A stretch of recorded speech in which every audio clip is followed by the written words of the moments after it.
Okay. What we show here is a very, very simple analytical solution that is actually not something that we are using when dealing with some practical problems. What is usually being used in solving practical problems is actually one kind of uh, computer softwares. It's or limit equilibrium methods or phi C reduction methods. Phi C reduction actually is called phi C reduction technique.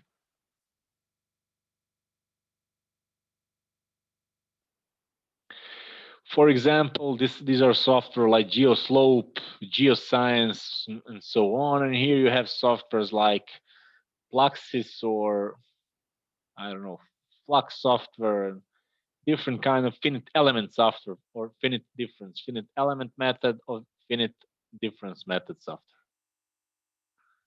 Here you have limit equilibrium or this phi-C reduction technique. That these two group of softwares are usually used when solving practical examples. What is usually learned in some uh, courses in some undergraduate and graduate students is the use of this limit equilibrium software, different kind of method like Yambu, Morgenstern Price, Bischoff methods. But here we'll discuss in detail in this so-called advanced numerical methods that are actually used in combination with the phi-C reduction technique. And this kind of calculation is becoming more and more popular in the practical geotechnical engineering, and it's recognized as a potentially good tool even in periods from 1990 1970. There are some discussion of this kind of method that are now become practically in regular use. This kind of calculation can combine the structural elements, retaining walls, anchors, and anything with the soil like material that is modeled with some elastoplastic constitutive models. And what we can simulate with this kind of software, actually the potential failure mechanism, we can define and calculate the safety factor of some slope. And of course, we can combine the support remediation measures that are introduced to increase the safety factor if the safety factor is not appropriately large. So we can definitely capture some failure mechanism that show us what's the sliding, how does it slide, where are the cracks, where is the landslide toe, and so on. Like I said, Plaxis and Fleck are the most often used commercial softwares for advanced numerical modeling in geotechnics. What is the main principles of this phi-C reduction technique that is combined with the finite element and finite difference method is actually defined in 1980s and 1990 by Matsui and San, who introduced the safety factor as a ratio of input values of internal friction angle and cohesion and minimum reduced values that are necessary for the equilibrium. So what is suggested by this method and what is implemented in the computer software by this method is that we automatically reduce the phi value and C value until the failure is reached. We then define the parameters at the moment of failure, and we compare input parameters with these parameters at the verge of failure. The difference, the ratio between these parameters is defined by the safety factor. As the larger this difference, the larger the safety factor. The model of time-dependent displacement can also be modeled by this kind of model as we gradually decrease the friction angle and cohesion, but that's not the subject of this discussion here of this. So you can read the details about these aspects in the papers named here. Graphically, we can show it like this. This is this failure envelope that we define in the coordinate system sigma tau or nt, as we define for the stiff block line on the second stiff block. What we are doing then, this is some stress condition at 2 points defined by these Mohr circles for any slope passing one particular point. So this is stress state at 1 point, this is some other point, and as we reduce the cohesion value, this envelope is going down. As we reduce the internal friction angle, the slope of this line is becoming more and more flat, and at 1 second we reach this. We reach the condition where the envelope is actually a tangent on this Mohr circle at different points, and we have actually have the failure condition. And then finally compare the ratio of C value here at the input value. So this is input, and this is reduced value. And we compare the input value with reduced value of phi and C, and that's actually the safety factor. Here is one very simple numerical example where the different aspects were compared. Here are the input parameters, and here is the geometry of this very simple slope. And first, the results were compared of conventional and advanced numerical models in terms of safety factor. So we compared the geoslope result with the Plaxis software result. In second part, the groundwater level influence of the safety factor was analyzed by the shear strength reduction technique, the PC reduction or shear strength reduction technique. And finally, some advanced parameters of numerical model like dilatancy angle on safety factors were also analyzed by the shear strength reduction technique. So what we can see, it doesn't matter if you use Plaxis software or you use GeoSlope software, for example, Bishop method of GeoSlope software, you practically get the same critical surface. That's the sliding surface with the minimum safety factor.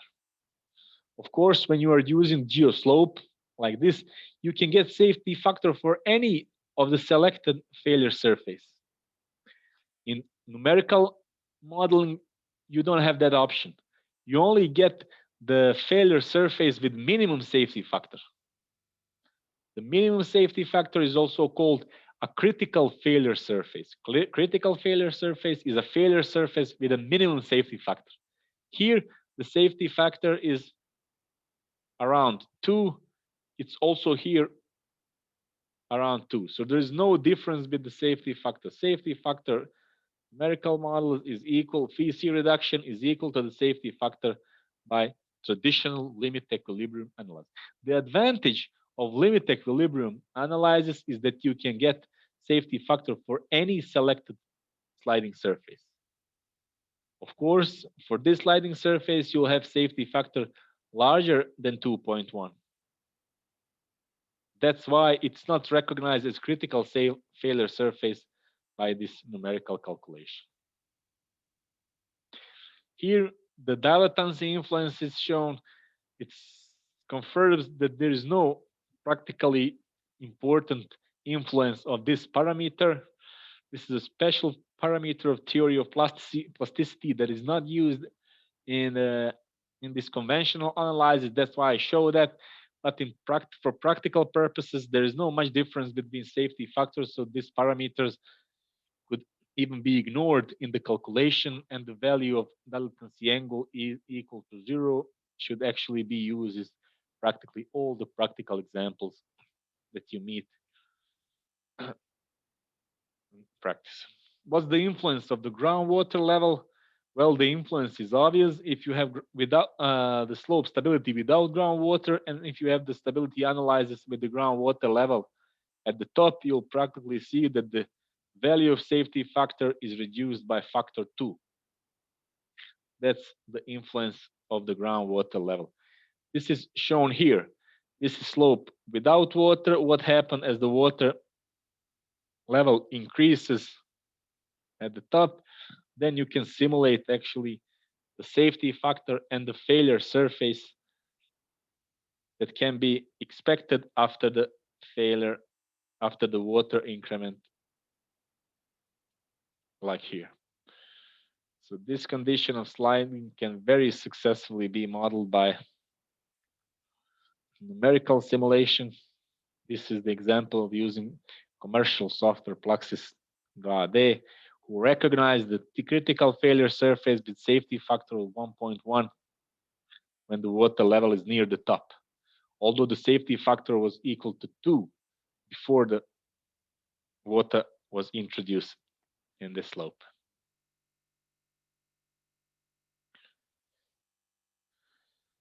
Okay, this is another example, very simple example that I won't get into details, but this numerical example is actually selected just to show you why the phi-c reduction is actually the same as this very, very simple principle of two sliding blocks. And what is done here, two sliding blocks are simulated the stiff elastic block 1 and stiff elastic block 1, and contact between these two blocks is defined by the friction coefficient equal to 1. That means the internal friction angle of 45 degrees, tangents for 45 is equal to 1. Additionally, this block is surcharged by vertical force and horizontal force. And now there are different combination of the values of Q1 and Q2 that will be used to define actually the value of safety factor.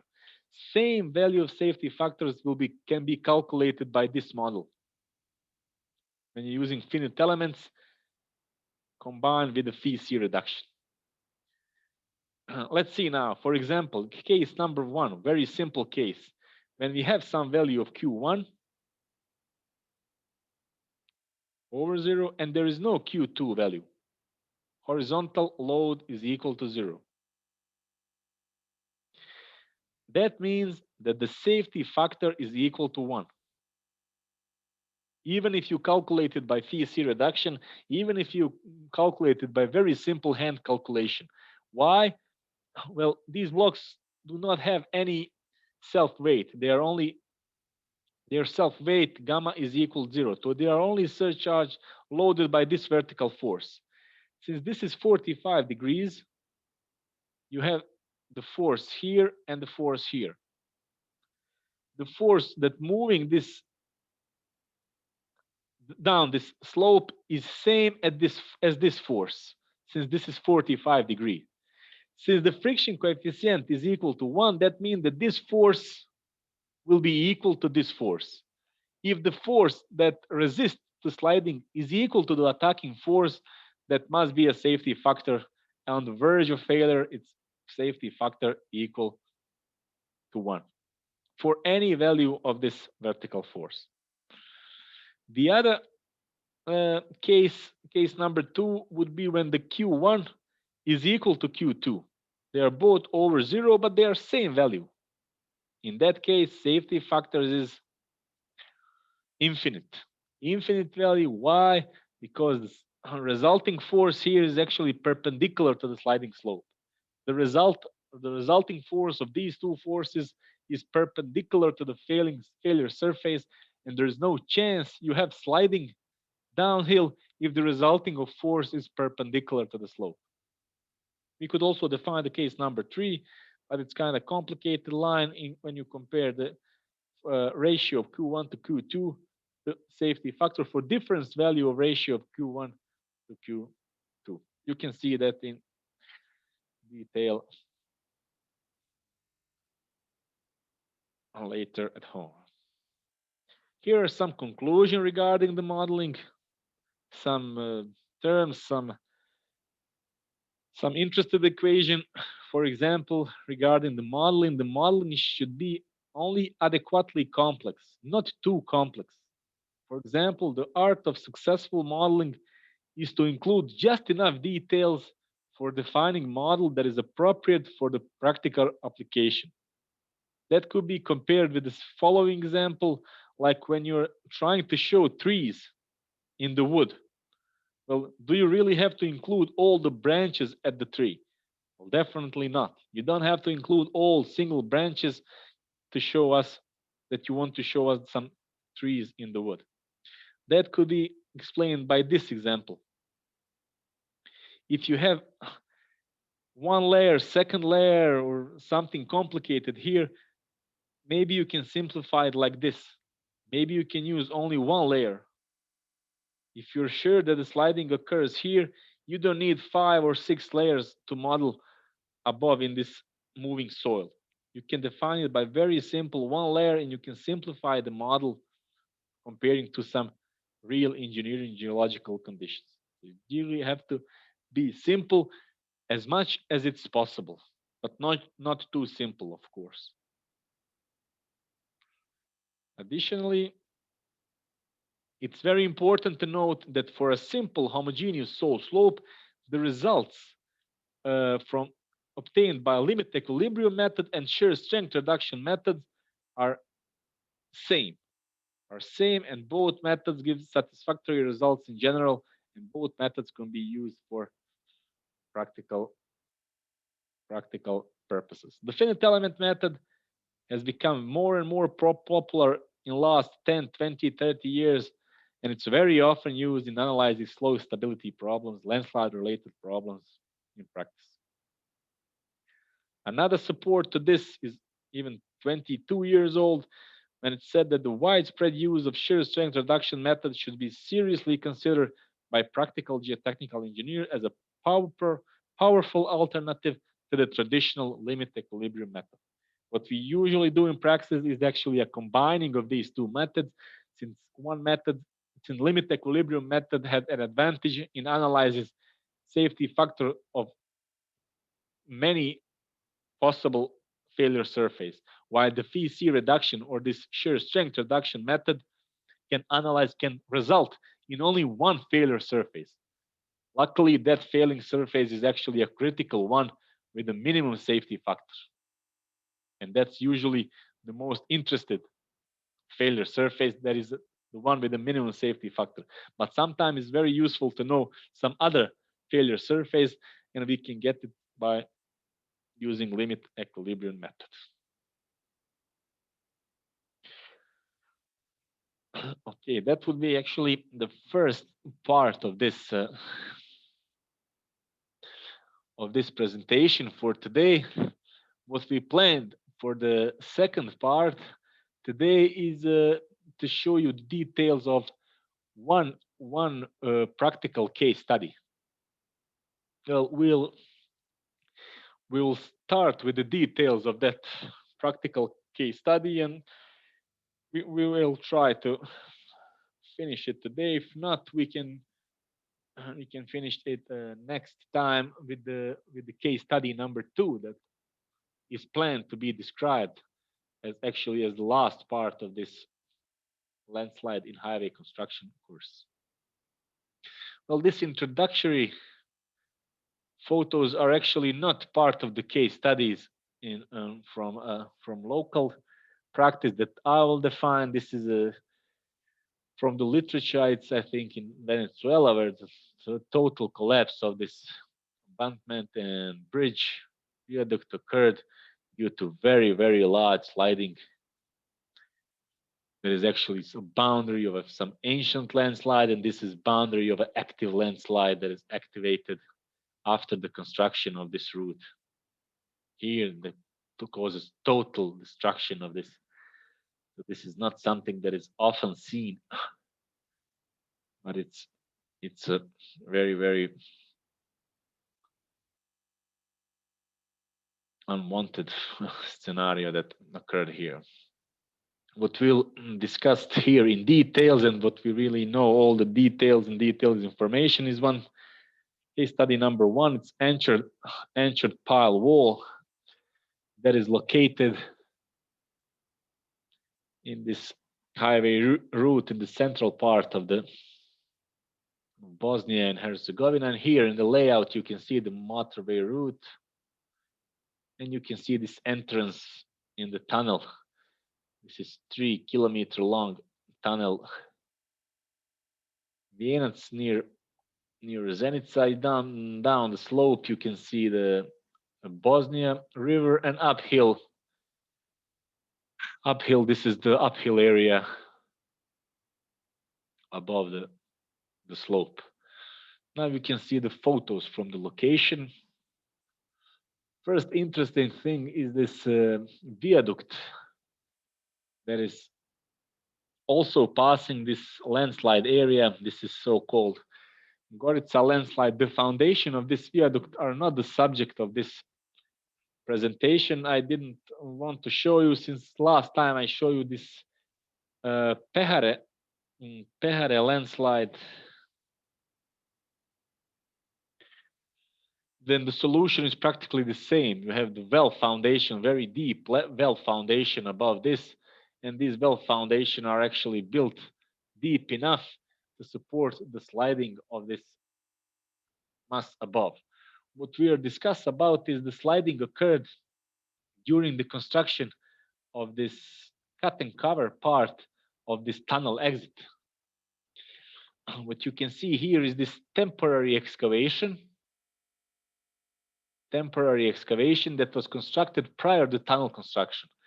The tunnel construction started from here and then 3 kilometers on the opposite sides. After the tunnel was excavated, constructed, the construction works on this tunnel, long-term protection of this tunnel portals was performed by this reinforced earth slopes.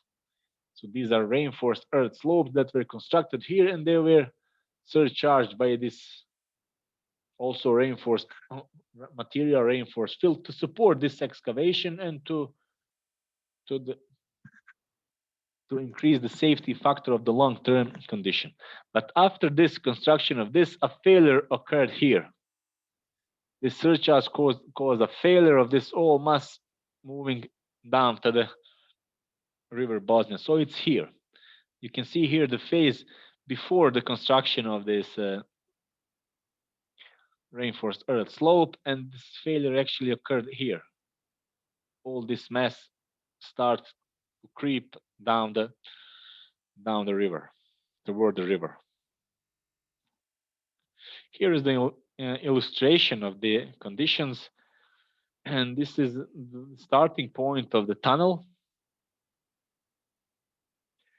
This is a nailing. The rock nailing was used here as a temporary support for this excavation. But after this cut and cover part was constructed, then it was planned to support this by this reinforced earth slope and to support or this slope in a long-term condition. So this is the right lane, this is left frame. If you turn back, this is the right lane, and this is the left tunnel pipe. This is what we are discuss about. This is the right line. This is the constructed reinforced earth and also surcharge here with this fill. After the construction, we had the failure like this. The sliding occurred following this mechanism. The tunnel was stable, but this was unstable. Unstable ground was recognized even before the construction of this reinforced slope.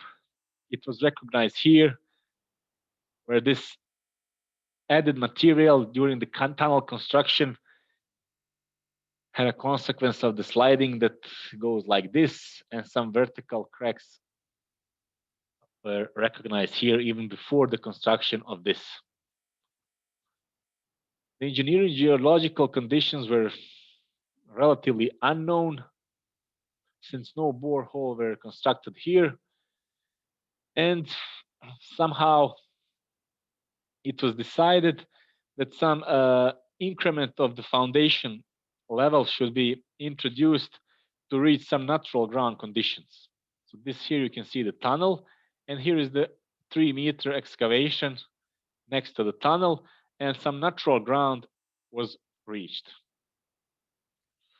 If you look at the typical cross section, you could see some dump material here in the depth of 4.5 meters. This is that dump material.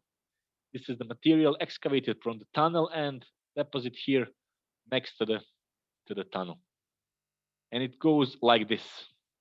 That's why it was decided that the excavation should be performed here and that this reinforced earth slope should start from here. This foundation should go down here and this facing wall should be constructed 3 to 4 meters deeper than it was originally suggested by some original design. The excavation was performed, natural ground was found here, like defined like a weathered rock, not a very stiff material, but weathered rock material that was considered as appropriate as a foundation soil for this reinforced earth slope. And this is the typical cross-section of constructed solution. So this is additional excavation, this is reinforcement, and this is foundation, and this is facing wall. And this is how it looked like after the construction ended. What happened after that are the cracks. Cracks at this wall, the cracks, longitudinal cracks, some separation of this facing from the tunnel. Everything indicated that the sliding occurs here. Actually, on the contact between this weathered rock and this material that was still not recognized in this phase, but after the cracks were observed here, separation cracks longitudinal here, here some cracks were observed like here. It seems that this is moving down the slope. Immediately after that, an inclinometer installation was installed here. The geodetic surveys measurements were performed every day, and additional new design solution was prepared to stop the failure of this old construction and to try to stop its failure. The inclinometer measurements indicated that even in 2-3 days, an increment in displacement was observed at the depth of about 11 meters, and additional sliding was observed on the depth of about 5 meters. That's readings performed here. If you look at this picture, the readings were done here, and if we get back to this profile, this is 10-meter depth, and this is 4 to 5 meter depth. It was obvious that one sliding occurred at the contact between this dump material and weathered rock mass, and the other sliding occurred between the contact between weathered rock mass and the stiff marl rock mass. So it was obvious that this weathered rock mass is actually not appropriate for such a large load that is caused by the construction of this reinforced slope next to the tunnel.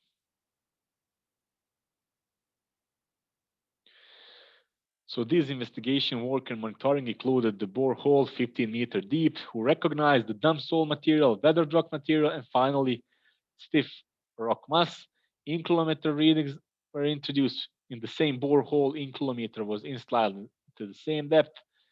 10 survey points along the tunnel pipe and next to this facing, and visual observation confirmed that the sliding really increases over time, and 1 to 2 centimeters every day was the increment of the displacement. Here is the geodetic survey, here is the date, and here is the lateral and vertical displacement observed from 6th August to 12 August, so it's 6 days. Practically the displacements of 6 centimeters was recognized. So about 1 centimeter per day was the displacement. It was really traveling fast, and it was necessary to introduce additional support measure to prevent the unnecessary consequences. What was recognized by the monitoring and investigation is that undisturbed stiff rocks was recognized at 10-meter depth, and two sliding surface was recognized: dumping material and weathered rock interface, and weathered rock to undisturbed rock interface. Displacement rate was 1 centimeter per day. Crack propagations were obvious even by visual observation. Every day you come there, you can see the increment of the crack width. Some construction restrictions were shown here, that the construction must be done in the landslide area. Heavy equipment could not be used at the location where active sliding is occurring. Dynamic plan request: the road should be finished, opened in 15 to 20 days. And there was some existing installation at this part. So there it was all some restriction for the design solution. And here is the design solution defined. The design solution consists of two machines. One machine, heavy machine, was used to construct the large diameter bore piles in this area from the road. So this is the highway route, this is the entrance to the tunnel, and this is, so these piles could be constructed from this stable area. In this area where the sliding is active, a light machine was used, the machine that can construct these piles that are 60 centimeters in diameter, while these piles are 1 or 1.2 meters in diameter. And this is how this retaining walls were shaped. It was constructed by double road, the contraforce formed by three second piles. This is in layout and this is in cross section. Additionally, the pre-stressed geotechnical anchors were installed here to support this sliding surface.